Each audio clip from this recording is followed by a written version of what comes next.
शेगाव ते बाळापूर रोडवरील आनंद विहार परिसरामध्ये 9 मे 2025 रोजी सकाळी 10:30च्या सुमारास गौण खनिज रेतीची चोरी करत असल्याचं निर्देशनास आल्यानंतर तहसीलदार दीपक बाजड यांच्या तक्रारीवरून 4 जणांविरुद्ध शेगाव शहर पोलीस ठाण्यात गंभीर गुन्हे दाखल करण्यात आले आहेत। आरोपी शेख गफ्फार उर्फ मोहसिन शेख शिवा दाणे विकी दाणे सर्व राहणार खिरोडा हे परवानगी विना रेती भरलेले टिप्पर वापरून रेतीची वाहतूक करत होते।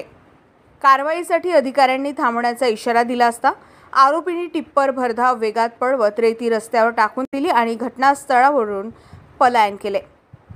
यावेळी तहसीलदार व त्यांच्या सहकाऱ्यांना शिवीगाळ करत धमकावले गेले असून शासकीय कामात अडथळा आणण्याचा प्रयत्न करण्यात आल्याचंही तक्रारीत नमूद केलंय। या प्रकरणी भारतीय दंड संहितेच्या विविध कलमांसह मोका आणि गौण खनिज कायद्याअंतर्गत गुन्हा दाखल करून पुढील तपास उपनिरीक्षक पाटील करीत आहे।